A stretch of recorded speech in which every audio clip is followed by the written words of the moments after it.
Assalamu alaikum hurmatli abunəçilər. Bu gün 3 kanallı kvartiramız satıldı. Remontdan çıxıb turibdi 4-cü etaj şəhərdə yürəki desəm boladı. Lokasiyasına gəl adam bolsaq, bir yan tərəfində yenə Uztelekom, bir yanımız yenə Qırğıziyab, bu ondana heykəl durubdu yenə, həmmə belədir. Xullas, hipermarkete 2 minutluk yol. Durğan yeri Vaxşim Zakoni getdik, camımızı birlikdə görüb çıxamız.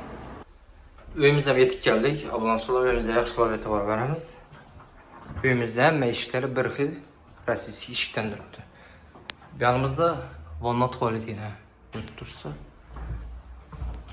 Yanımız kuxni. Aynalarımız akval. Qaz, su, seytdə, mamma yox. Biləsə, şəhərin ortası dımcı. Yanımızda bir zalı bayını. Öyümüzdə həm yeri pol 100%. Bu zalımızda matapleniyə bax. Yanımızda balkon. Aynen işlərəm aqua. Yazınızda üzəriniz yaxşılab görəsində. Balkonlarına çıxıb.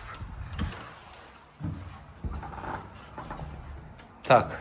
Bir yerimizdə yenə bir ulu zalı bax. Bu zalımızda matapleniyə bax. Yanımızda 3'e 2'lik yenə bir balkona bax. Bu balkonumuzdan pol yine. Götürsə bir öydə 2 balkon.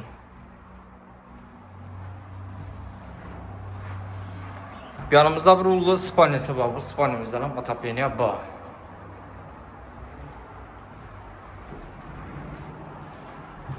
Tak, şurada öyümüzü gördüyünüzdə öyümüzə gəp yox, vahşim gəp yox. Durğan yerəm zor, şəhərin ortası. Puluna gəl adam olsaq 435 milyon tutmaz gəliş adam. Kimə gərək bolsa ekran nömrəmizi qoyamız, əkəb göstərimiz. Məsələn, sağ olun, salamat olun. Etibar üçün rəhmət.